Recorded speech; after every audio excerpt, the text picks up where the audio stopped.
ಹಲವು ಮಾವಂದಿರಂದೆ ಏನಾಗುವುದು ನೀವೊಬ್ಬರೇ ಹೌದು, ಹಲವು ಮಾವಂದಿರಿಂದ ಏನಾಗುವುದು?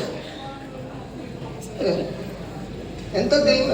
ಎಂತದ್ದು ದೈವದ ಬಲಾತ್ಕಾರ ಅಂತ ಇದು ದೈವದ ಬಲಾತ್ಕಾರ ಅಂತ ನಾವು ಹೇಳಬೇಕು. ನಿಜ ಅರ್ಥದಲ್ಲಿ ನೋಡುವುದಕ್ಕೆ ಎಲ್ಲರಿಗೂ ಗೊತ್ತಾಗ್ತದೆ ಇದು ನಿನ್ನ ಬಲಾತ್ಕಾರ ಅಲ್ಲ. ನಿಮ್ಮ ಈ ಕೈಗಳಿಂದ ಈ ವಿಶಿಷ್ಟವಾದ ಗದೆಯನ್ನು 32 ಬಗೆಯ ಆಯುಧಗಳನ್ನು ಹಿಡಿದು ಹೊಡೆದಾಡಬಹುದಾದ ಸಾಮರ್ಥ್ಯವುಳ್ಳ ಕೈಗಳಿಂದ ಕರ್ಣನ ಕುದುರೆಗಳ ವಾಗೆ ಹಿಡಿದ್ರೆ ಏನಾಗ್ತದೆ? ಈ ಕೈಗಳಿಗೆ ಏನಾಗ್ತದಪ್ಪ? ನಿನಗೆ ಕೇವಲ ಹೊಡೆಯುವುದಕ್ಕೆ ಬಡಿಯುವುದಕ್ಕೆ ಆಯುಧ ಹಿಡಿದ ಕೈ ಮಾತ್ರ ಕಾಣುತ್ತದೆ. ಹೆಚ್ಚೆಂದ್ರೆ ಊಟ ಮಾಡುವುದು, ಕೈ ತೊಳೆಯುವುದು ಅಷ್ಟೇ. ನೀ ಕೈ ಊಟ ಮಾಡಿ ಎಂದೆಲ್ಲ ಕೈಯನ್ನು ಹಿಡಿದ್ರೆ ಬಳಿತೀನಿ. ಸಣ್ಣ ಮಕ್ಕಳಿರುವಾಗ ಮಾವಿನ ಕಣ್ಣು ಕೈತಾಗ 4 ಕಲ್ಲು ಬಿಸಾಡ್ತಿದ್ದೆ. ಮತ್ತೆಂತದಕ್ಕಾಗಿತ್ತು? ಸ್ನಾನ ಮಾಡುವಾಗ, ಈಜುವಾಗ, ಕಾಲನ್ನು ಹೊಡೆಯುವಾಗ ಕೈಯಿಂದ ಎಳಿಲಿಕ್ಕಾಗಿತ್ತು. ಮತ್ತೆ ದೀಪ್ಯಮಾನವಾಗಿ ಬೆಳಗುವಂತಹ ಯಜ್ಞೇಶ್ವರನನ್ನು ಆರಾಧಿಸುತ್ತ ಆ ಯಜ್ಞಕ್ಕೆ ಯಜಮಾನ ಸ್ಥಾನದಲ್ಲಿ ಕುಳಿತು ಭೂಪತಿಯಾಗಿ ಕುಳಿತು ಎಂತೆಂತಹ ಮಹಾಯಜ್ಞಗಳನ್ನು ಹವಿರ್ದಾನದ ಮೂಲಕವಾಗಿ ಯಜ್ಞೇಶ್ವರನನ್ನು ತೃಪ್ತಿಪಡಿಸಿ ಅದು ಹೌದಾದ್ರೆ ನನ್ನ ಕೆನ್ನೆಗರಡು ಹೊಡೆಯಲಿ. ಆ ಯಜ್ಞದ ಚಿನ್ನ ನನ್ನ ಕೆನ್ನೆಗಾದರೂ ಅಂಟಿ ಈ ಕೈಯಲ್ಲ ಉದ್ಧಾರ ಆಗ್ಲಿಲ್ಲ. ಇಗಳಿಗೆ ನಿನಗೆ ಎಲ್ಲಿ ಹೊಡೆದ್ರು ನೀವು ಉದ್ಧಾರ ಆಗ್ಲಿಕ್ಕಿಲ್ಲ. ಹೊಡಿಲಿಕ್ಕೆ ಒಂದು ಜಾಗ ಯಾರೂ ನಿನಗೆ ಹೊಡಿಲಿಕ್ಕೆ ಕಡಿಮೆ ಮಾಡಲಿಲ್ಲ. ಉಂಟು. ಪಾವನಾದಂತಹ ಶಲ್ಯ ಭೂಪತಿ ನನ್ನನ್ನು ಓಲೈಸಿಕೊಂಡು ಬರುವ ಕಾಲದಲ್ಲಿ ನನ್ನ ಹೃದಯದ ಪೀಠದಲ್ಲಿ ಕೂತಿದ್ದಾರೆ. ಕೈ ಬಿಚ್ಚಿದಲ್ಲಿ ಇಲ್ಲಿಗೆ ಹೋಗಿ ನೀನೆಲ್ಲರೂ ಹಾಗೆ ದೈವ ನಾವು ಆಚರಿಸಿದ ಕರ್ಮವೇ ದೈವವಾಗಿ ಅನುಗ್ರಹವನ್ನು ಮಾಡುತ್ತದೆ ಎಂಬಂತಹ ಆರ್ಷವಾದ ನಂಬಿಕೆಗೆ ಒಮ್ಮೊಮ್ಮೆ ಘಾತ ಬಂದ ಹಾಗೆ ಕಾಣುತ್ತದೆ. ಅದಿಲ್ಲದಿದ್ರೆ ಹೀಗೆ ಅಂತಹ ಯಜ್ಞ ಯಾಗಾದಿಗಳನ್ನು ಮಾಡುತ್ತಾ ದಾನ ಧರ್ಮಾದಿಗಳನ್ನು ಮಾಡುತ್ತಾ ಸಾವಿರ ಪ್ರಜಾವರ್ಗಗಳನ್ನು ಸಲಹಿದ, ಅತ್ಯಂತ ಪ್ರೀತಿಯ ಭಾವದಿಂದ ಸಾಕಿ ಸಲಹಿದ ಬ್ರಾಹ್ಮಣರಿಗೆ ಬಗೆಬಗೆಯಲ್ಲಿ ಕೊಟ್ಟ. ನನ್ನ ಬಗ್ಗೆ ವ್ಯಾಖ್ಯಾನ ಮಾಡಬೇಡ. ನಿಮಗೆ ಒಂದೊಂದು ನಾ ಇಲ್ವೋ ಇಲ್ಲಿ ಜೀವಂತ ಇಲ್ವೋ ಇಲ್ಲಿ ಮಾತಿಗೆ ಪ್ರಾಸ ಹೇಳದ ಹೋದ್ರೆ ನಿಮ್ಮ ತ್ರಾಸ ಹೆಚ್ಚಾಗ್ತದೆ. ಪ್ರಾಯ ಈ ತ್ರಾಸು ಕೊಡುವಷ್ಟು ಕೊಟ್ಟು ಮತ್ತೆ ಮಾತಾಡ್ಲಿಕ್ಕೆ ಕೊಡುವುದಿಲ್ಲ. ಏನಂದುಕೊಳ್ತಾರೆ? ನನ್ನನ್ನು ಹಿಂಬಾಲಿಸಿ ಬಂದಿದೆ 3 ಅಕ್ಷೋಹಿಣಿ ಸೈನ್ಯ. ನಮ್ಮ ದೊರೆಯನ್ನು ಕಂಡವರಿದ್ದಾರವರು. ಸಿಂಹಾಸನದಲ್ಲಿ ಕುಳಿತು ಅನುಭವವಾಗಿ ಮೆರೆಯುವ ಕಾಲಕ್ಕೆ ಸಾಕ್ಷಾತ್ ದೇವಾಧಿಪತಿಯಾದ ಇಂದ್ರ ತೇಜಸ್ಸಿನಿಂದ ಓಜಸ್ಸಿನಿಂದ ಯಜ್ಞಕುಂಡದ ಮುಂದೆ ಬೆಳಗುವ ಆ ಕಾಲಕ್ಕೆ ಸಾಕ್ಷಾತ್ ಆಗ್ನೇಯ ದಿಶೆಗೆ ಅಧಿಪತಿಯಾದ ಅಗ್ನಿ ಸಮವರ್ತಿಯಾಗಿ ನ್ಯಾಯದಾನ ಮಾಡುವ ನ್ಯಾಯಪೀಠದಲ್ಲಿ ದಂಡಧಾರಿಯಾಗಿ ಕುಳಿತರೆ ಸಮವರ್ತಿಯಾದ ಯಮ, ಪ್ರಾಣಧಾರಕ ಶಕ್ತಿ ಎಂದೆನಿಸಿದ ಜಲ ವಾಯು 2 ತತ್ವಗಳನ್ನು ಅಂತರಂಗದಲ್ಲಿ ಆಂತುಕೊಂಡ ಕಾಲಕ್ಕೆ ನಾನೇ ವರುಣ, ನಾನೇ ವಾಯು. ಬೇಕಾದ ಧನ ಧಾನ್ಯ ಸಂಪತ್ತನ್ನು ಪ್ರಜಾವರ್ಗಕ್ಕೆ ಕೊಡುವಾಗ, ದಾನಿಯಾಗಿ ಕೊಡುವಾಗ ನಾ ಧನಾಧಿಪತಿಯಾದ ಕುಬೇರ, ಒಡೆತನದಲ್ಲಿ ಈಶಾನ. ಅಷ್ಟ ದಿಕ್ಪಾಲಕರ ಸಾರ ಸರ್ವಸ್ವವನ್ನು ಈ ಶಲ್ಯ ಭೂಪತಿಯ ಅಂತರಂಗದಲ್ಲಿ ಕಂಡು ನಾ ವಿಷ್ಣು ಪೃಥ್ವೀಪತಿ ಎಂಬ ಭಾವದಿಂದ ನನ್ನನ್ನು ಕಂಡ ಈ ಜನರ ಮುಂದೆ, ನನ್ನವರ ಮುಂದೆ ನಾನು ಏನಿಲ್ಲದ ಏನಲ್ಲದ ಆ ಕರ್ಣನ ಅಶ್ವಗಳ ಬೆನ್ನು ಚಪ್ಪರಿಸ್ತ ಅದಕ್ಕೆ ಯಜ್ಞದಲ್ಲಿ ದೇವತೆಗಳಿಗೆ ಹವಿಸು ಕೊಟ್ಟ ಕೈಯಲ್ಲಿ ಆ ಕುದುರೆಗಳಿಗೆ ನಾವು ಹುರುಳಿ ತಿನ್ನಿಸುವುದು ಸಾರಥಿಯಾಗಿ ಅಲ್ವಾ? ದಂಡಾಧಿಕಾರಿಯಾಗಿ ನ್ಯಾಯ ಪ್ರದಾನ ಮಾಡಿ ಶಿಕ್ಷಾರ್ಹರನ್ನು ಶಿಕ್ಷಿಸುವ, ಶಿಷ್ಟರನ್ನು ರಕ್ಷಿಸುವ ಈ ಕೈಗಳಿಂದ ಚಮ್ಮಟಿಗೆ ಹಿಡಿದು ನಾವು ಹೊಡೆಯುವುದು ಯಾರಿಗೆ? ಕುದುರೆಗಳಿಗೆ. ಕರ್ಣನ ಕುದುರೆಗಳಿಗೆ. ಕರ್ಣನ ಅದಕ್ಕೆ ವ್ಯತ್ಯಾಸ. ಅದೇ ಕುದುರೆಯನ್ನು ಬಿಚ್ಚಿ ನನ್ನ ಲಾಯದಲ್ಲಿ ಕಟ್ಟಿದ್ರೆ ಯಾರ ಕುದುರೆ? ಕಟ್ಟುವುದರಿಂದ ಕುದುರೆ ಅಲ್ಲ. ನೀವು ಹುಡುಗರ ಈಗ ನಾವು ಕುದುರೆ ಕಟ್ಟಿದ ರಥಕ್ಕೆ ಸಾಲ, ಕುದುರೆ ಬಿಚ್ಚಿದ ರಥಕ್ಕೆ ಸಾಲ. ನನ್ನ ರಥಕ್ಕೆ ಕಟ್ಟಿದ್ರೆ ಅದು ಗೌರವನ ಕುದುರೆ ಅಲ್ವೋ? ನಾಳೆ ನಿಮ್ಮ ಮಕ್ಕಳಲ್ಲಿ ಉಳಿದವರ ರಥಕ್ಕೆ ಕಟ್ಟಿದ್ರೆ ನಿಮ್ಮ ಮಕ್ಕಳ ಕುದುರೆ ಅಲ್ವೋ? ಕುದುರೆ ಬಡಪ್ಪ ಏನು ಮಾಡಿದೆ ಅಪ್ಪ, ರಥದಲ್ಲೆಲ್ಲ ವ್ಯತ್ಯಾಸ. ಅದೇ ಕುದುರೆಯೂ ಏನು ಮಾಡಲಿಲ್ಲ, ರಥವೂ ಏನು ಮಾಡಲಿಲ್ಲ, ನೀನು ಏನು ಮಾಡಲಿಲ್ಲ, ಕರ್ಣನು ಏನು ಮಾಡಲಿಲ್ಲ. ನಾನು ಮಾತ್ರ ಮಾಡಬಾರದನ್ನೇ ಮಾಡಬೇಕು ಅಂತ ನೀ ಇಷ್ಟು ಹಠ ಹಿಡಿತಿ ಅಂತಾದ್ರೆ, ನೀ ಅದನ್ನು ವಿವೇಚನೆ ಮಾಡುವುದಿಲ್ಲ ಅಂತಾದ್ರೆ ಇದು ನನ್ನ ಕರ್ಮ, ನನ್ನ ಪ್ರಾರಬ್ಧ ಅಂತ ನಾನು ಹಣೆ ಚಚ್ಚಿಕೊಳ್ಳುವುದು ಬಿಟ್ಟೆ ಬೇರೆ ಗತಿ ಉಂಟು ನಿನಗೆ? ನೀನು ಮಾತ್ರ ಕಾಣ್ತದೆ, ಕಾಣುವುದಿಲ್ಲ ಅಲ್ವ ನಿನಗೆ? ನೀ ಕಾಣ್ತದೆ, ಗತಿಯೂ ಉಂಟು, ಬೇರೆ ಮತಿಯೂ ಉಂಟು, ಬೇರೆ ಕಾಣ್ತದೆ. ನನಗೆ ಹೇಳಿಬಿಟ್ಲು ಏನ್ ಕಾಣುವುದಿಲ್ಲ. ನೀವು ತಿಳಿದು ನಟನ ಮಾಡ್ತೀರಿ. ಪಾನೀಯ ಸತ್ವವೆತ್ತು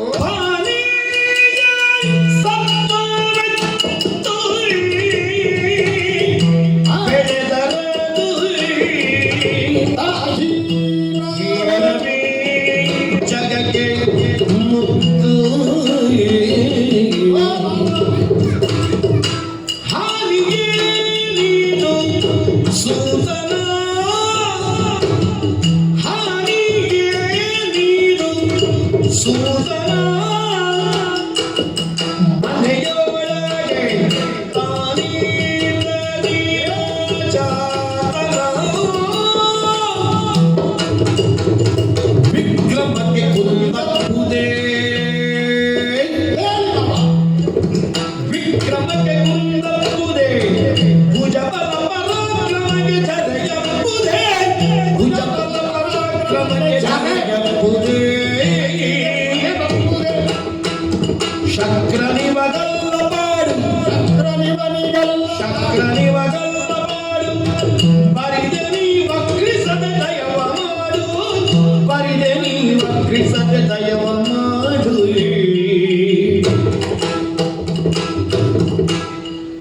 ಪಾನೀಯ ಸತ್ವವಿತ್ತು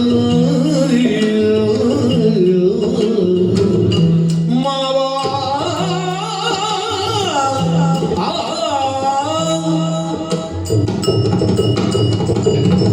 ಮಾವ, ಏನು? ಸ್ವಾತಿ ಮಳೆ ಹನಿ ಅಂತ ಉಂಟು.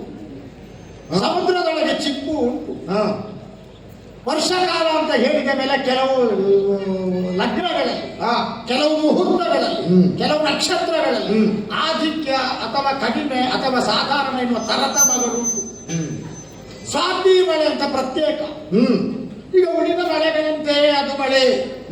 ವರ್ಷ ಕಾಲದಲ್ಲಿ ಅಮೀರವಾದಂತಹ ನಭವನ್ನು ತುಂಬಿಕೊಂಡ ಕರಿ ಘಟಗಳ ಸಾಲು, ತಂಪಾಗಿ ಬೀಸುವ ಮಾರುತನ ಸಂಸ್ಪರ್ಶದ ಮೂಲಕವಾಗಿ ಉಂಟಾದ ಘರ್ಷಣ, ಆ ತಾಡನದ ಪ್ರಕ್ರಿಯೆಯೇ ಮೈವೆತ್ತಿತೋ ಎನ್ನುವ ಹಾಗೆ ಗುಡುಗು ಸಿಡಿಲು. ಈಗ ನೀವು ಗುಡುಗು ಸಿಡಿಲಾಗೆ ಬಂದು ಅಲ್ಲಿ ಹೇಳುದು ಕೊನೆಗೆ ಬರುವುದು ಮಳೆ. ನೀ ಮಳೆ ಸುರಿಸಿ ಆ ಮಳೆ ಇಳೆಯನ್ನು ತಣಿಸ್ತದೆ, ಇಳೆಯಲ್ಲಿ ಬೆಳೆ ಬರುವ ಹಾಗೆ ಮಾಡ್ತದೆ, ಬೆಳೆಯಿಂದ ಸಮೃದ್ಧಿಯನ್ನು ಹೊಂದುತ್ತದೆ ಎಲ್ಲ ಜೀವಜಾಲಗಳು. ಹಾಗಾದ್ರೆ ಮಳೆಯೇ ಪ್ರಧಾನ. ಅದರಲ್ಲಿ ಈ ಸ್ವಾತಿಯ ಮಳೆ ಹನಿಗೆ ಒಂದು ನಿರೀಕ್ಷೆ ಉಂಟು. ನಾನು ಎಲ್ಲೋ ಗುಡ್ಡದ ಮೇಲೆ, ಎಲ್ಲೋ ಶಿಖರದ ತುದಿಯಲ್ಲಿ, ಎಲ್ಲೋ ಮರಗಳ ಅಂಚಿನಲ್ಲಿ ಬಿದ್ದು ವ್ಯರ್ಥವಾಗಿ ಹರಿದು ಹೋಗಕೂಡದು. ಮತ್ತೇನಪ್ಪ ನಿನ್ನ ಉದ್ದೇಶ ಅಂತ ಅದರಲ್ಲಿ ಹೇಳಿದ್ರೆ ನಮ್ಮ ಆಶೆ ಈ ಕಡಲಲ್ಲಿ ಒಂದು ಚಿಪ್ಪು ಅಂತ ಉಂಟು. ಆ ಚಿಪ್ಪಿನ ಬಾಯಿ ತೆರೆದ ಸ್ಥಿತಿಯಲ್ಲಿ ಅದರ ಗರ್ಭಕ್ಕೆ ಸೇರಿದ್ರೆ ಮುಚ್ಚಲ್ಪಟ್ಟಂತ ಚಿಪ್ಪಿನ ಬಾಯಿಯ ಒಳಗೆ ಒಂದು ಮುತ್ತು ರೂಪುಗೊಳ್ಳುತ್ತದೆ. ಹಾಗೆಂದು ಕಡಲಲ್ಲಿರುವ ಎಲ್ಲಾ ಚಿಪ್ಪುಗಳು ಮುತ್ತಿನ ಆಗರವೇ ಅಲ್ಲೇ ಅಲ್ಲ. ಲೆಕ್ಕ ಮಾಡಿ ತೆಗೆದ್ರೆ ಹಾಗೆ ಚಿಪ್ಪಿನಲ್ಲಿ ಮುತ್ತಿದ್ರೆ ನಾನೆಲ್ಲ ಹೋರಾಟ ಮಾಡ್ತೇನೋ. ಪಾಂಡವರಿಗೆ ರಾಜ್ಯ ಕೊಟ್ಟು ನನ್ನಂತೆ ಪತ್ಯವಾದಂತ ಮುತ್ತಿನ ರಾಜ್ಯ ಮಾಡ್ತಿದ್ದೆ, ಆಗುದಿಲ್ಲ.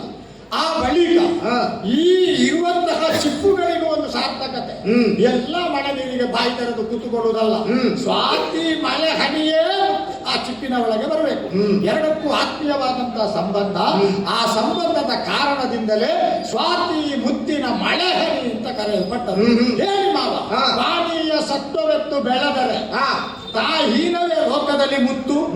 ನೀವು ನೆತ್ತಿಯ ಮೇಲೆ ವಿರಾಜಮಾನರಾಗಿ ಸಿಂಹಾಸನ ಆಡುವ ಕಾಲದಲ್ಲಿ ಇಟ್ಟುಕೊಂಡ ಕಿರೀಟ, ಅದರ ಬದಿಗಳನ್ನು ಸಾಲಂಕೃತವಾಗಿ ಮೆರೆದು ಜ್ವಲಿಸಿ ಕಾಣಿಸುವ ಹಾಗಿನ ವಿಶಿಷ್ಟವಾದ ಸ್ಫುಟತೆ, ಅದರ ಅಂದ, ಅದರ ಆಲಂಕಾರಿಕವಾದ ಸ್ವರೂಪ ಹೆಚ್ಚಿಸುವುದು ಮುತ್ತಲ್ವೋ? ಏನು ಚಿಪ್ಪಿನಲ್ಲಿ ಹುಟ್ಟಿದಂತ ಮುತ್ತನ್ನು ಯಾರಾದ್ರೂ ಅವಗಣಿಸ್ತಾರೆ? ಆ ಕಾರಣದಿಂದ ಕೊರತೆ ಕಾಣಲಿಕ್ಕಿಲ್ಲಲ್ಲ. ಜೇನು ಎನ್ನುವುದು ಒಂದು ನೊಣ ಎಲ್ಲಿದ್ದಲೋ ಅಥವಾ ಆ ಜೇನಿನ ಹುಟ್ಟನ್ನೇ ತಯಾರು ಮಾಡುವಂತಹ ಆ ಜೇನು ಹುಳಗಳು ಎಲ್ಲೋ ತಿರುಗಿ ಆ ಮೂಲಕ ಮಧುಕರ ವೃತ್ತಿಯಿಂದ ಸಂಗ್ರಹಿಸಿದಂತಹ ಜೇನಲ್ವೋ? ಏನು ಆ ಜೇನು ಹುಳ ವಮಿಸಿದ್ದು ಅಂತ ಯಾರಾದರೂ ಬಿಡ್ತಾರೋ? ರೇಷ್ಮೆ ಆ ದುಕ್ಕುಲವನ್ನು ನೀವಾಗಲಿ ನನ್ನಂತ ಕ್ಷತ್ರಿಯ ಪರಂಪರೆಯವರಾದರೂ ಉಡುವುದಿಲ್ವೋ? ಆ ರೇಷ್ಮೆ ಎನ್ನುವುದು ಹುಟ್ಟಲ್ಪಟ್ಟದ್ದು ಎಲ್ಲಿ? ಒಂದು ವಿಶಿಷ್ಟವಾದಂತಹ ಹುಳದ ಬಾಯಿಯಿಂದ ವಮಿಸಲ್ಪಟ್ಟ ನೂಲಿನಿಂದ ಅಲ್ವೇ? ಯಾವ ಕಾರಣಕ್ಕಾಗಿ ಅದು ಬೇಡ ಅಂತ ಬಿಡುತ್ತೇವೆಯೋ? ಕಪ್ಪು ಎನ್ನುವುದನ್ನು ಹಿಂಡಿ ಬೆಲ್ಲ ಸಿದ್ಧಪಡಿಸ್ತಾರೆ. ಅಯ್ಯೋ, ಅದರ ಮೈ ಮುರಿದು ಕೊಟ್ಟದ್ದು ಅಂತ ಯಾರಾದರೂ ಅದನ್ನು ಬಿಟ್ಟು ಬಿಡ್ತಾರೋ? ಆ ಕಾರಣದಿಂದ ಮಾವ ಎಲ್ಲೋ ಅಧಿರಥನ ಮನೆಯಲ್ಲಿ ಬೆಳೆದ ಕಾರಣದಿಂದ ಅದರ ಹಿಂದಿನ ವಿಶೇಷವಾದಂತಹ ಮಾಹಿತಿಗಳನ್ನು ಕೆದಕಿ ಬೆದಕಿ ಕಲೆ ಹಾಕಿದ್ರೆ ಏನು ಸಿಗುತ್ತದೆ? ಹರಿದು ಹೋಗಬಹುದಾದ ನೀರಿಗೆ ವಾಹಿನಿ ಅಂತ ಹೆಸರು. ಬದುಕು ಜೀವನವೇ ಅಲ್ವೇ? ಜೀವನ ಎನ್ನುವ ಪ್ರವಾಹದಲ್ಲಿ ಪೆಟ್ಟಿಗೆಯೊಳಗೆ ಮಲಗಿಸಲ್ಪಟ್ಟ ಇನ್ನೂ ದಿನ ಗಣನೆಯನ್ನಷ್ಟೇ ಆಯುಷ್ಯವನ್ನಾಗಿ ಹೊಂದಿದ್ದ ಒಂದು ಒಳ್ಳೆಯ ಶಿಶು, ದಷ್ಟಪುಷ್ಟವಾಗಿ ಆಕಾರದಿಂದ ಸುಸಭ್ಯವಾಗಿ ಕಾಣಿಸುವ ಮಗು, ಅದರ ಜೊತೆಗೆ ಚಿನ್ನದ ಆಭರಣಗಳು ಇಷ್ಟನ್ನು ಇಟ್ಟುಕೊಂಡಲ್ವ ನೀರಿನಲ್ಲಿ ಬಿಟ್ಟದ್ದು. ಆ ನೀರಿನಲ್ಲಿ ಅದನ್ನು ಬಿಡಬೇಕಾದ್ರೆ ಚಿನ್ನದ ಆಭರಣ ಇಡಬೇಕಾದ ಅಗತ್ಯ ಯಾಕೆ ಬಂತು? ಆ ಮಗುವನ್ನು ಯಾಕೆ ಅವಕ್ಕೆ ಕತ್ತರಿಸಿಕ್ಕೆ ಕೊಲ್ಲಿಲ್ಲ? ಯಾವುದೋ ಕುಲೀನವಾದ ಮನೆತನದಲ್ಲಿ ಹುಟ್ಟಿದ ಹೆಣ್ಣಾದವಳು ಅಕಾಲಿಕವಾಗಿ ಮದುವೆ ಆಗುವ ಪೂರ್ವದಲ್ಲಿ ಮಗುವನ್ನು ಪಡೆದು ಆ ಮೂಲಕವಾಗಿ ಕುಖ್ಯಾತಿಯನ್ನು ಪಡೆಯುತ್ತಾಳೆ, ಕಳಂಕವನ್ನು ಹೊಂದುತ್ತಾಳೆ ಎನ್ನುವ ಭಯ ಇದ್ದರೆ ರಹಸ್ಯವಾಗಿ ಆ ಮಗುವನ್ನು ಕೊಲ್ಲುಬೇಕೆ? ಕೆಲವರ ಅರ್ಥ ಕಟ್ಟುವುದುಂಟಾಗಿ ಹಾಗೆ ಇವರನ್ನು ಬಿಟ್ಟದ್ದು ಅಂತ ಬಿಡಿ. ಹಾಗಾದರೆ ಈ ಕಾಲದಲ್ಲಿ ಆ ಮಗುವನ್ನು ಹಾಗೆ ನೀರಿನಲ್ಲಿ ಗಂಗಾ ಭವಾನಿಯ ಒಡಲಲ್ಲಿ ಮುಳುಗದ ಹಾಗೆ ಕಳುಹಿಸಬೇಕು ಅಂತ ಅದರ ಮಗು ಎಂತದ್ದು. ಹಾಗೆಂದು ಆ ಮಗುವನ್ನು ಆ ಗಂಗಾ ಭವಾನಿ ತಲ ಸೇರಿಸಿದ್ದೆ, ಎಲ್ಲಾದರೂ ಮುಳುಗಿಸಿದ್ದೆ, ಯಶಸ್ವಿಯಾಗಿ ಬದುಕಪ್ಪ ಎನ್ನುವ ಹಾಗೆ ಅಮರ ಸಿಂಧು ಅಂತ ಕರೆಯಲ್ಪಡಬಹುದಾದ ಗಂಗೆಯ ವಾಹಿನಿಯ ಮತ್ತೊಂದು ಘಟಕ ಈ ಕಾಲದಲ್ಲಿ ಭೀಷ್ಮರಂತವರನ್ನು ಎತ್ತುಕೊಟ್ಟಂತ ಗಂಗಾ ಭವಾನಿ ಆಮೇಲೆ ಕಥೆ ಕೇಳ್ತೇವೆ. ಅದರ ಒಂದು ಘಟಕ, ಒಂದು ಭಾಗ, ಒಂದು ಶಾಖೆ ಅದನ್ನು ಕರ್ಕೊಂಡು ಬಂದು ಪೆಟ್ಟಿಗೆ ಅನ್ನುವಂತ ಆಗುವಾಗ ಮುಳುಗಿಸ್ಲಿಲ್ಲ ಅಂತಾಯ್ತು. ನೀವು ಹೇಳ್ತೀರಿ ಅಧಿರಥನ ಮನೆಯಲ್ಲಿ ಬೆಳೆದದ್ದರಿಂದ, ರಾಧೆಯ ಸ್ತನ್ಯ ಉಂಡದ್ದರಿಂದ ಕನಿಷ್ಠನಾದಂತಹ ಒಬ್ಬ ರಾಧೆ ಅಂತ ಆಡ್ತೀನಿ. ಹೌದು, ಕೋಗಿಲೆ ಕಾಗೆ ನೋಡ್ಲಿಕ್ಕೆ ಒಂದೇ ಅಲ್ವೋ? ಆ ಕೋಗಿಲೆ ಎನ್ನುವುದು ಯಾವ ಕಾರಣಕ್ಕೂ ಕಾಗೆಯ ಗೂಡಿನಲ್ಲೇ ಅಲ್ವ ಮೊಟ್ಟೆ ಒಡೆಯಲ್ಪಟ್ಟು ಕಾವು ಕೊಡಲ್ಪಟ್ಟು ರೂಪ ತಾಳುವುದು. ಹಾಗೆಂದು ವಸಂತ ಕಾಲ ಬಂದಾಗಲ್ವ ಕಾಣಬೇಕಾದ್ದು ಯಾವುದು ಕೋಗಿಲೆ ಯಾವುದು ಕಾಗೆ ಅಂತ. ಈಗ ನೀವು ವಸಂತ ಕಾಲದಲ್ಲಿ ಕಾಗೆಯಾಗಿ ಕೂಗುವುದು, ಕೋಗಿಲೆಯಾಗಿ ಕೂಗುವುದು ಅಂತ ಆದರೆ ಅದಕ್ಕೆ ಮಾಮರ ಎನ್ನುವುದೊಂದು ಆಧಾರವಾಗಿ ಬೇಡುವೆ. ಮಾಮರದ ಮೇಲೆ ಕಾಗೆ ಕೂತುಕೊಳ್ಳುವುದಕ್ಕುಂಟು, ಚಿಗುರೆಲ್ಲ ತಿನ್ಲಿಕ್ಕೆ ಬರುವುದು ಕೋಗಿಲಲ್ವೋ? ನೀವೊಂದು ಮಾಮರ ಆಗಬೇಕು ನನ್ನ ಮಾವ. ಆ ಮಾಮರದ ಮೇಲೆ ಕರ್ಣನೆಂಬ ಕೋಗಿಲ ತಾನು ಕೋಗಿಲೆಯೇ. ಈ ವಿಶಿಷ್ಟವಾದ ಮಾಮರದ ಅನುಗ್ರಹದಿಂದ, ಕೃಪಾ ವಿಶೇಷದಿಂದ, ದಯಾ ಭಿಕ್ಷೆಯಿಂದ ಒಂದು ದಿನ ಕೌರವ ಕೇಳಿಕೊಂಡಂತಹ ಬೇಡಿಕೆಯನ್ನು ಸಾನು ರಾಗದಿಂದ ಸಮ್ಮತಿ ಪೂರ್ವಕವಾಗಿ ಅಂಗೀಕರಿಸುವುದರ ಪ್ರಮೇಯದಿಂದ ಈ ಮರದ ಮೇಲೆ ಕುಳಿತುಕೊಳ್ಳುವ ಭಾಗ್ಯ ಬಂತು ಅಂತ ಕುಹು ಕುಹು ಅಂತ ನಾಳೆ ಕರ್ಣ ಹೇಳಬೇಡುವ, ಅವ ಹಾ ಹಾ ಅಂತ ಹೇಳಬೇಕು ಅಂತ ಭಾವಿಸ್ತೀರೋ? ನನ್ನ ಮಿತ್ರ ಎನ್ನುವುದಕ್ಕಿಂತಲೂ ನಿಮ್ಮ ಅಳಿಯನ ಮಿತ್ರ ಅಂತ ಹೇಳಬಾರದು, ಸ್ವಲ್ಪ ದೂರ ಮಾಡಬಾರದು, ಎಳಿಬಾರದು ಸಂಬಂಧವನ್ನು. ವಿಕ್ರಮಕ್ಕೆ ಕುಂದಪ್ಪುವುದೇ, ಪರಾಕ್ರಮದಲ್ಲಿ ಏನಾದರೂ ಅವ ಕಂದಿ ಹೋದವನೇ, ಮಾಡಬೇಕಾದದನ್ನು ಪ್ರಯತ್ನ ಪೂರ್ವಕ ಮಾಡಿದ್ದಾನೆ. ಏನು ಮಾಡುವ ಕೆಳಗಿನ ಲಾಂಛನ ನೋಡಿ ಬಾಣ ಬಿಟ್ಟಿದ್ರೆ ದ್ರೌಪದಿ ಇವತ್ತು 5 ಮಂದಿ ಗಂಡಂತೆಲ್ಲ 6ನವರಿಗೆ ಆಗಬೇಕಿತ್ತು. ನಾಗಮೊರೆಯಾಗಿ ಸೂತಂ ಅಂತ ಹೇಳಿದಂತೆ ಕೈ ಜಾರಿದ್ದು. ಮಾವ ಇದು ಕೈ ನಿಮ್ಮ ಎದುರು ಮುಗಿಯುವುದಲ್ಲ, ಕಾಲು ಅಂತ ತಿಳ್ಕೊಳ್ಬೇಕು, ಹಿಡಿದಿದ್ದೇನಂತ ಕುತ್ಕೊಂಡೇ ಕೇಳ್ತೇನೆ. ಇಷ್ಟಕ್ಕೆಲ್ಲ ನೀವೆಲ್ಲ ಎದುರು ಮಾತಾಡೋದಲ್ಲ, ಒಮ್ಮೆ ಸಾರಥಿಯಾಗಿ ಮಾವ ಇಷ್ಟು ಮಾತಾಡಿದ್ಯಲ್ಲ, ಒಂದಾದ್ರೂ ಹಿಡ್ಕೊಳ್ಳುವ ಮಾತಾಡಿದ್ಯೋ? ಎಲ್ಲ ಬಿಡುವ ಮಾತೇ ಅಲ್ಲವೇ ಆಡುವುದು ನೀನು? ಬಿಡಿ ಬಿಡಿ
ಅಯ್ಯೋ ಅಲ್ಲ, ನೀ ಬುದ್ಧಿಯನ್ನು ಬರುವಲ್ಲಿಂದ ಅಲ್ಲಿ ಕರ್ಣನ ಬಳಿಯಲ್ಲಿ ಬಿಟ್ಟು ಬಂದ, ನೀ ಇಲ್ಲಿ ಮಾತಾಡುವುದಕ್ಕೆ ಶಾಡೆ ಹಿಡಿಲಿಂತ ಆ ಬುದ್ಧಿಯ ಒಳಗೆ ಕೊಡುವುದು ನನ್ನ ತಲೆಯಲ್ಲಿರುವ ಕೂದಲುಗಳೆಲ್ಲ ಬೆಳ್ಳಗಾದದ್ದು ಯಾಕೆ ಅಂತ ತಿಳಿದಿ? ಜ್ಞಾನದಿಂದ ವೃದ್ಧತ್ವವನ್ನು ಹೊಂದಿದ ಪ್ರಮೇಯದಿಂದ ಅಂತ ನಾನು ತಿಳಿಯದೆ.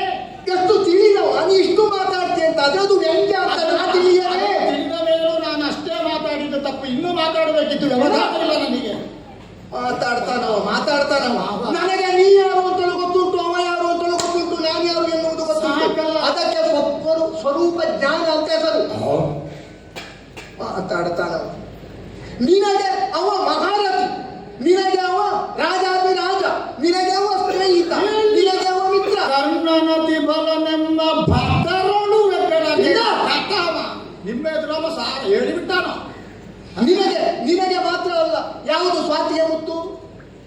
ಸ್ವಾತಿಯ ಮಳೆ ಸ್ವಾತಿಯ ಮಳೆ ನಿಶ್ಚಿತವಾದ ಹನಿಯನ್ನು ತನ್ನ ಗರ್ಭದಲ್ಲಿ ಸಂಗ್ರಹಿಸಿದ ನಿಶ್ಚಿತವಾದ ಹುಟ್ಟಿದ ಮುತ್ತಿಗೆಲ್ಲ ಸ್ಥಾನ ಉಂಟೋ?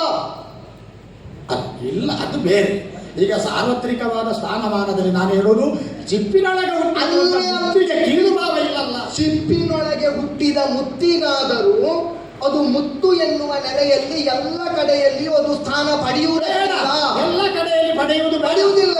ಯಾವ ನನ್ನ ಆಶಯ ಅವರ ಸ್ಥಾನ ಮಾನ ಎನ್ನುವುದು ಪ್ರಾತಿನಿಧಿಕವಾಗಿ ಜಗತ್ತಿನಲ್ಲಿ ಎಷ್ಟು ಅಂತಲ್ಲ, ಅದು ಕೀಳಾಗುತ್ತದೆ. ಹಾಗಾಗಿ ಅಧಿರಥನ ಮನೆಯಲ್ಲಿ ಬೆಳೆದು ರಾಧೆಯ ಸ್ತನ್ಯಪಾನವನ್ನು ಮಾಡಬೇಕಾದಂತ ಬದುಕಿನ ಆಯಕಟ್ಟಿನ ಪ್ರಮೇಯ ಬಂದದ್ದರಿಂದ ಹಾಗೆ ಆಗುತ್ತದೋ ಅಂತ ಅವ ಅಲ್ಲೇ ಹುಟ್ಟಿದ್ದರಿಂದ ಅವನೇ ಆಗ್ತಾನೋ. ಇಷ್ಟೆಲ್ಲ ಮಾತಾಡ್ತಿಯಲ್ಲ, ಇದೆಲ್ಲ ನಿನಗೊಂದು ಬಹಳ ದೊಡ್ಡ ಪ್ರಾಜ್ಞತೆ ಉಂಟಲ್ಲ. ಯಾವ ಕಾಲಕ್ಕಾದರೂ ಅದೇ ಭಾವ ಉಂಟು ಅಂತಾದ್ರೆ ರಾಧೆಯ ಸ್ತನ್ಯ ಉಂಡದ್ದರಿಂದ ಅವ ಕೀಳು, ಅಧಿರಥನ ಮನೆಯಲ್ಲಿ ಅವ ಬೆಳೆದದ್ದರಿಂದ ಅವ ಕೀಳು, ಸೂತಪಾಲಿತ ಪುತ್ರನಾದ್ದರಿಂದ ಅವ ಕೀಳು ಅಂತಲ್ಲ. ಧ್ವನಿಯನ್ನು ನೀ ಗ್ರಹಿಸಬೇಕು. ಅದೇ ಹೌದು ಅಂತಾದ್ರೆ ಸಂಬಂಧದಿಂದ ಚಿಕ್ಕಪ್ಪನಾಗಿರುವವನ ಬಗೆಗಾಗಿ ಮಗುಳೆ ಕೊತ್ತಿನ ಮಗನ ಮನೆಯಲ್ಲಿ ಸೊಗಸಿನಿಂದಲೇ ಹಸಿವ ನೀಗಿದೆ ಅಂತ ಹೇಳಿದವ ಯಾರು?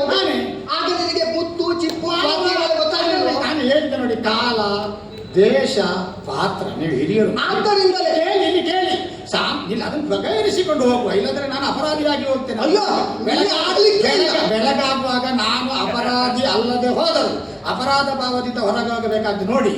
ಅದು ಕಾಲ ದೇಶ ಪಾತ್ರ ಅಂದಾಗ ಆಗ್ಲಿಲ್ವೋ? ಕೃಷ್ಣ ಊಟಕ್ಕೆ ಬಂದ ಪ್ರಕರಣ ನಮ್ಮಲ್ಲಿಗೆ ಬರಲಿಲ್ಲ, ಅದಕ್ಕೆ ಪೂರ್ವದಲ್ಲಿ ಕೆಲವು ಆಕ್ಷೇಪ ಉಂಟು.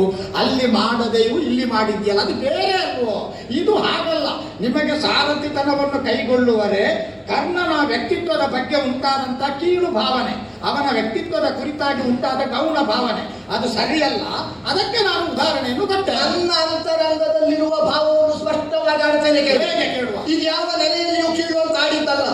ಅವನಿಗೆ ಆ ಯೋಗ್ಯತೆ ಇಲ್ಲ. ಯಾಕಿಲ್ಲ? ರಾಜ್ಯ ಸೇನಾಪತಿ ಕಾರ್ಯ ಕುಲೀನ ಶ್ಲಕ್ಷ್ಣ ಭಾಷಿತ ಹಸ್ತ್ಯಶ್ವ ರಥ ವಿದ್ಯಾಸು ನಿಪುಣ. ಆದ್ದರಿಂದಲೇ ಒಬ್ಬ ಸೇನಾಪತಿಯಾಗಿ ತನ್ನದಾದಂತಹ ಸಿದ್ಧಿ ಸಾಧನೆಯನ್ನು ಪಡೆಯಬೇಕು ಆತ ಅಂತಾದ್ರೆ ಅವನಿಗೆ ಲಕ್ಷಣ ಉಂಟು. ಆದ್ದರಿಂದಲೇ ಭೀಷ್ಮ ಸೇನಾಧಿಪತ್ಯದಲ್ಲಿ ಬಾರದ ವಿರೋಧ, ದ್ರೋಣ ಸೇನಾಧಿಪತ್ಯದಲ್ಲಿ ಬಾರದ ವಿರೋಧದ ಭಾವ, ಇವನ ಸೇನಾಪತಿತ್ವದ ಬಗ್ಗೆ ನೀನಾಡ್ತಿ ಒಂದು ಕೊರತೆ, ಇದೊಂದು ನೀಗಿದೆ ಆಗ್ತದೆ ಅಂತ ನೀ ಆಡ್ತಿ. ಒಂದು ಕೊರತೆ ಅಲ್ಲ, ಇದಿಷ್ಟು ಕೊರತೆ ಉಂಟು. ಆ ಕುಲೀನತೆ ಇಲ್ಲದೆ ಇರುವ ಶ್ಲಕ್ಷ್ಣ ಭಾಷಿತ, ಎಲ್ಲಿ ಮಧುರವಾದ ಮಾತು, ಎಲ್ಲಿ ಕ್ರೌರ್ಯದಿಂದ ಕಠೋರವಾದ ಮಾತು, ಯಾವ ನೆಲೆ ಇಲ್ಲದಿದ್ದವು, ಯಾವ ಗುಣ ಇಲ್ಲದಿದ್ದವು, ಪರಾಕ್ರಮದಲ್ಲಿ ಕುಂದಪ್ಪುದೆ, ಎಲ್ಲ ಕಡೆಯಲ್ಲಿಯೂ ಕುಂದನ್ನೇ ಕಾಣಿಸಿಕೊಂಡವು. ಅಂತವನಿಗೆ ನೀನು ಸೂತತ್ವವನ್ನು ಮಾಡಬೇಕು ಅಂತ ಹೇಳಿದೆಯಲ್ಲ ನೀ ಪ್ರಕರಣ ವಶ. ಕಾಲ ದೇಶ ಪಾತ್ರ ಪರಿಸ್ಥಿತಿ ಮನಸ್ಥಿತಿ ಸಂಕ್ರಮಣದ ಎಲ್ಲದಕ್ಕೂ ಮನಸ್ಥಿತಿ. ನನ್ನ ಮನಸ್ಥಿತಿ ಬದಲಾಗಬೇಕು, ದೇಶ ಕಾಲ ಅಲ್ಲ, ಪಾತ್ರ ಬದಲಾಗಬೇಕು. ಹೇಗೆ?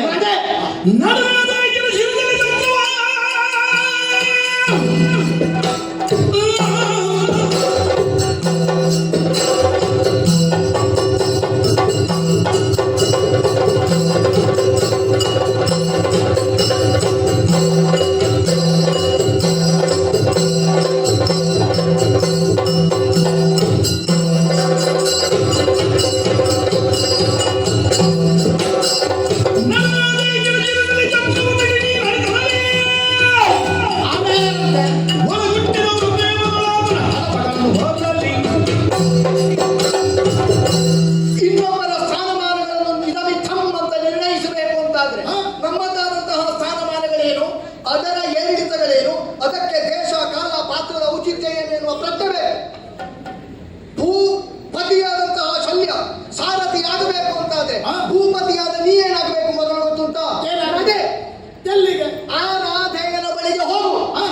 ಕೇವಲ ಅಂಗರಾಜ್ಯವನ್ನು ಕೊಟ್ಟು ಅವನನ್ನು ಅಂಗಾಧಿಪತಿ ಅಂತ ಕರೆಯುವಲ್ಲಿಗೆ ಅವನ ಕುಲ ನಿರ್ಣಯ ಅಲ್ಲ. ಮತ್ತೆ ಹಸ್ತಿನಾವತಿಯ ಪೀಠದಲ್ಲಿ ಕುಳ್ಳಿರಿಸು. ಅಯ್ಯೋ, ಅವನ ನೆತ್ತಿಯ ಮೇಲೆ ಛತ್ರ ಹಿಡಿ. ನಿನ್ನದಾದಂತಹ ಉಳಿದ ತಮ್ಮಂದಿರಿದ್ದಾರಲ್ಲ 99 ಮಂದಿ, ಅಲ್ಲಿಗೆ ಬಹಳಷ್ಟು ಮಂದಿ ಹೋಗಿದ್ದಾರೆ. ಇದ್ದಷ್ಟು ಜನ ಸಾಕು. ಇದ್ದವರು ಬರಲಿ, ಅವನ ಅಕ್ಕಪಕ್ಕ ನಿಂತು ಅವ ತಾಂಬೂಲ ಹಾಕುವಾಗ ಪಾತ್ರ ಹಿಡಿಯಲಿ. ಅವನನ್ನು ಸೇವೆ ಮಾಡುವಂತಹ ಭಜಕರಾಗಿ ಅವನ ಪಾದ ಸೇವೆಗೊಬ್ಬ, ಚಾಮರ ಬೀಸುವುದಕ್ಕೊಬ್ಬ, ಎಲ್ಲ ಬಂದು ಸಾಲುಗಟ್ಟಿ ನಿಲ್ಲಿ. ಹಸ್ತಿನಾವತಿಯ ಚಕ್ರವರ್ತಿ ಪೀಠದಲ್ಲಿ ಅವ ಕುಳಿತ ಅಂತಾದ್ರೆ ಇದೇ ಹಸ್ತಿನಾವತಿಯ ಚಕ್ರವರ್ತಿ ಪೀಠದಲ್ಲಿ ಕುಳಿತಂತಹ ಪಾಂಡು ಮಹಾರಾಜ ಬಂದು ಪ್ರಾರ್ಥಿಸಿ ಪ್ರೀತಿ ನನ್ನ ಪಾದಮೂಲಕ್ಕೆ ಬಂದಲ್ಲ, ನಾನಾಗಿ ಯಾವ ಸಾರಥ್ಯವನ್ನು ಮಾಡಿ ದಿಗ್ವಿಜಯದಲ್ಲಿ ವಿಜಯಿಯನ್ನಾಗಿಸಿದ್ದೇನೆ. ಹಸ್ತಿನಾವತಿಯ ಚಕ್ರವರ್ತಿ. ಸರಿಯಪ್ಪ, ನೀವು ಹೇಳಿದ್ದಕ್ಕೆಲ್ಲ ಹ್ಞೂ. ಅವನೇ ಹಾಗೆ ಮಾಡೋಣ, ಅವನ ವಿಶೇಷವಾದ ಹಡಪ ಹಿಡಿಯೋಣ, ಪೀಕದಾನಿ ಹಿಡಿಯೋಣ, ಎಲ್ಲ ಹಿಡಿಯೋಣ. ಆಮೇಲೆ ಏನಂತೆ? ಆಮೇಲೆ